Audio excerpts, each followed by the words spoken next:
What's going on, everyone? John Hendrix here for Saints News Network, coming at you with another recap for Saints training camp. Day 13, if you can already believe it, has already come and gone. Now we have one more practice on Friday. It's going to be in the Superdome, and then we've got the walkthrough on Saturday, and then Sunday, actual football, preseason football, when the Chiefs come to town for a noon kickoff. Super excited. Everybody's ready. I think there's a lot of things that we're looking forward to this game, plenty of them. Obviously, before we get too much into practice, we want to talk about our sponsor today, Justin Burgess of Benpro, for producing today's show, is sponsoring, been with us through training camp. Look, he's done a great job. And if you are a business that's in the greater New Orleans region, give Justin Burgess a call at 504-888-8038. He will help you with all your health insurance and employee benefit needs for your business. Justin Burgess of Benpro. So let's talk more about football. Some of the things that we saw today, let's just start with the attendance, right? Because that's probably the most important thing. So only new absences that we'd say is Tyrann Mathieu and Cam Jordan. Both were not at practice. Now, I believe those were most likely a veteran rest day. Look, Cam's had a few more of those. Same thing with Tyrann. He just had one, I think, a few days ago, day 10, if my math is mathing. So, look, I don't think this is really a big surprise or something to deal with. A couple of injuries to report from today. Kirk Merritt was dealing with some hamstring tightness. He left practice early. It's the same hamstring problem that was hindering him a little bit early, so we'll keep tabs on him. And then Lonnie Johnson Jr., he banged knees with somebody and also was dealing with some cramping. Dennis Allen said after practice, nothing serious is believed on that front, so we'll keep an eye out on those. Demario Davis still remains out. Andres Pete still out. Traquan Smith, Rashid Shaheed. So it's going to be interesting to see what happens. The tight end room's a little bit thinner, with no Lucas Kroll and Jesse James there. But, the team, it's reported that they worked out, Jalen Smith today. And so that's an area that's needed, right? And so linebacker depth is important. They had Anthony Barr in for a workout recently. And so we've kind of talked a little bit about it. Zach Vaughn seems to be a little bit more of a liability in pass coverage right now. And so, look, no DeMario, you need to make this thing work. Hopefully he's nothing serious with him. And we've seen him around the facility, seen him working out off the side, after practice and such. So that's encouraging. As far as practice goes, look, of course, Saints.media, si.com/NFL/Saints to get the full recap. It was almost 2,400 words today. There's a lot of stuff. And, some people are like, I didn't get too much out of practice. And look, I get that because it was kind of lethargic a little bit at first, but we did get some good action in one-on-ones, some stuff in the red zone, and then team was kind of like, yeah, and until like the very end when we had two back-to-back really good plays and such. But so for starters, what I would say, some big takeaways. I said this, I tweeted it. Buy Chris Olave stock. This guy looks outstanding. I think he's in for a better year than what he had as a rookie. I think that when it's all said and done, he's definitely going to be number one as far as the receiving threats in the Saints stat line. I think that he's going to finish with a strong, respectable stat line. I think the sky's the limit for this guy. I am buying Chris Olave stock like hotcakes right now. And so I think, it's one thing because we already know he's a strong route runner. He bulked up in the offseason. He, put a few pounds on, about 5 to 7 pounds, and he's worked on his contested catches. But his route running, it doesn't matter what route he runs, if it's a hitch, a pivot, a seam, whatever, an out route. The guy runs such a smooth route, and it's so hard for the opposing defense, right? And so we saw that on display in one-on-ones, and I get it.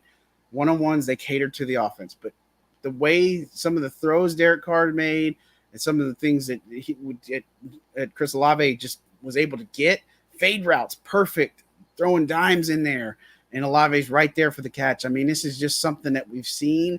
He's been good in team. He's been good in 7-on-7. Look, next to Marshawn Lattimore, and I've said this on here, Marshawn Lattimore and Chris Olave got to be your two top guys. If you're picking on one on offense, one on defense, it's Olave for offense, and it's Marshawn Lattimore for the defense, who just looked out of this world this training camp. And so hopefully he can keep it going. It's going to be interesting to see how they work in the preseason. We've given our thoughts.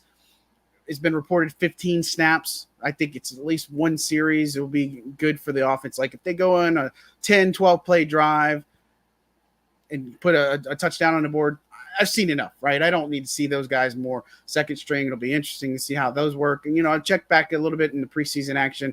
we had one game that was a lot of Ian Book.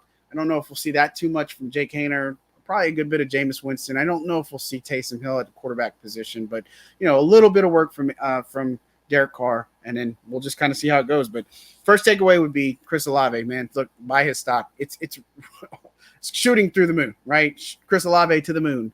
That's what I like to say. I'm not going to get into my crypto stuff, but at any rate, I think that he's just going to be somebody. When you look at it, I don't think it's out of the realm of possibility for him to have a 1,200-yard season, 100-catch season.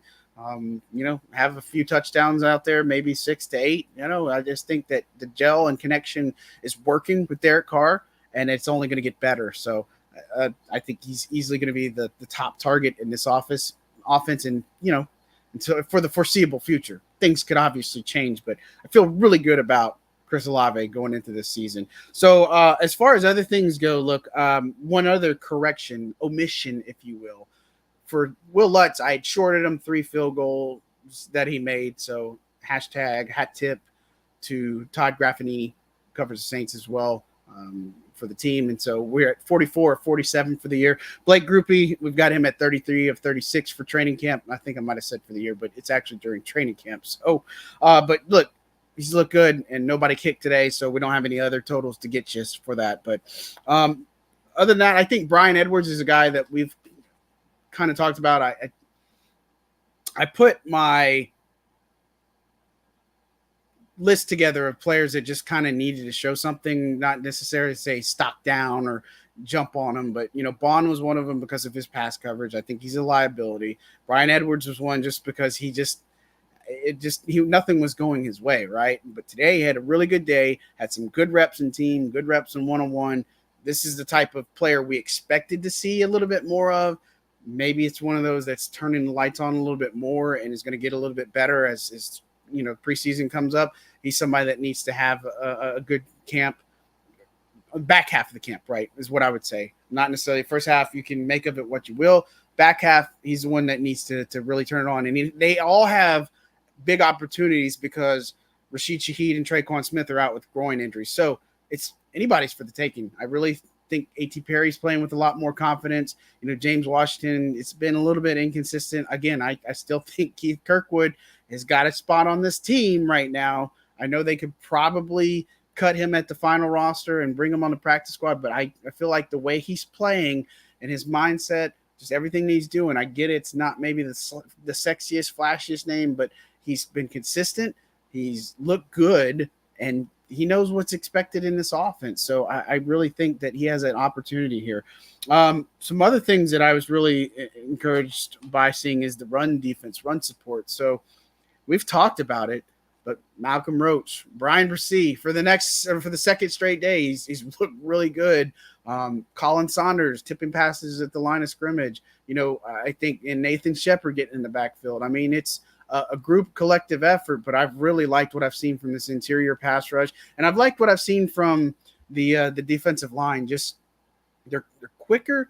They look like they shed some weight. Peyton Turner's playing with a ton of confidence. So is Carl Granderson. So those are plenty of the guys. Just that whole entire defensive line group are the ones that I'm paying attention, honing in on when the Chiefs come to town, right? And so I think it'll be a good testament of where they may be. And of course, it's going to be one preseason game because it's a double-edged sword. We put the pressure on them, and then they come out and lay a goose egg or just don't look good. They're like, what are you guys seeing? So I don't know if I'm going to put everything that happens in the first preseason game and take that as the gospel, if you will. But, I've been encouraged by what we've seen in the run department, run game. As far as some other things in team, one of the things that point out, I said is kind of lethargic. Again, if you like run stops, good run defense, that segment was kind of for you. Had a little bit of a crazy scenario when we did team in red zone.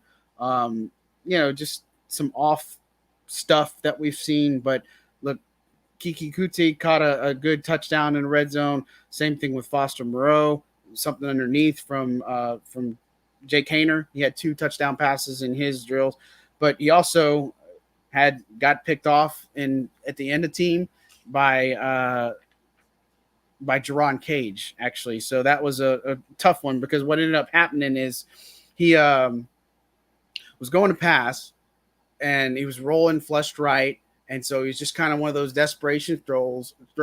Kendre Miller goes up, tries to get a little bit of it, tips off his hands into the breadbasket for Jerron Cage. He has a pick. That was one of them on the day. The other one was a pick by Smoke Monday earlier. And so on the play, it was intended for James Washington. It's a deep right shot. And, look, Washington was held on the route by Adrian Fry. So tough to say that would actually count. But Smoke Monday, another interception. This is a guy that's a fan favorite. People have asked about him. Another play. I mean, you look at it, the safety group, it's wide open, right? I think Jordan Howland's kind of distanced himself as to being that guy who steps in as the third safety. But some of these other ones, you want to see how they did in preseason. And Smoke Monday, he's coming off that ACL injury. So maybe we can see a little bit more from him to help us out. But look, I tell you, the play of the day, it came with Haener as part of those 2 touchdowns he threw at the end. But it was a weird sequence because Haener is under a little bit of duress. He goes left, throws the ball, is underthrown. Ty Summers is in pretty much, it seemed like pretty good coverage to make it, especially to positioning to make it a pick.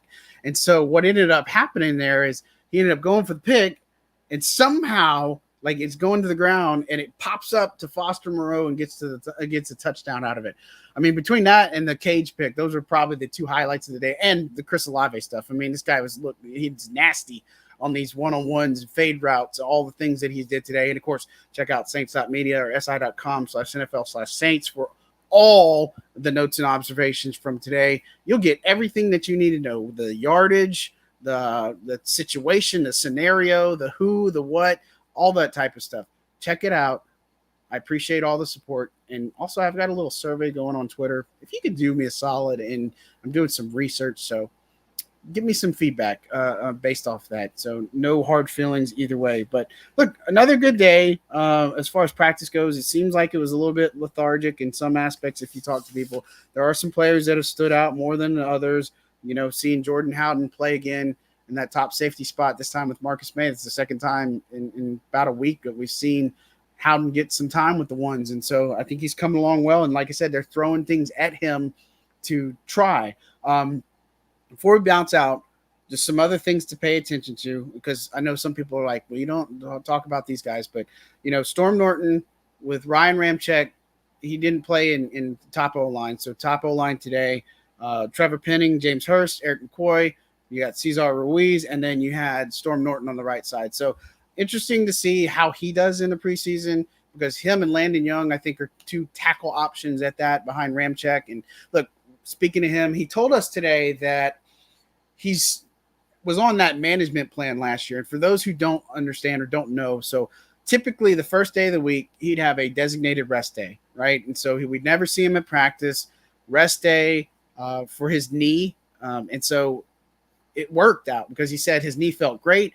That management plan last year is something they're going to put in place this year. So gives other players an opportunity to just kind of obviously see where they're at and see what the Saints have in that too. But Ramcyzk, just not sure if he's going to play on Sunday. Of course, we'll see. We'll probably know a little bit more tomorrow during that practice in the Superdome. But, other than that, what I want to point out is the second pairing, some guys to pay attention to. Lewis Kidd playing left tackle. We've talked about him. I've written about him. So the plan was for him to move to tackle, that they wanted to put on some weight and try tackle. So he's left tackle. Nick Saldiveri, he's left guard. Max Garcia's center. Calvin Throckmorton, second team right guard. And then Landon Young was second team right tackle. And Landon Young's played some guard too. So those are ones to keep an eye out for. But look, there's plenty of things to pay attention to. We'll end up breaking down some of those here on Saints News Network about the things we're excited to see. But that's going to do it for us today. Covered a good bit. Chris Olave on fire. Brian Edwards picking things up a little bit. Play of the day, that connection to Foster Moreau, and the big man, Jerron Cage, getting his pick. We'll talk at you very soon. Again, thank you to Justin Burgess of Benpro for producing today's show. You guys know how to find them. You've been paying attention to the ticker. If not, 504-888-8038. I'm John Hendrix for Saints News Network, signing out.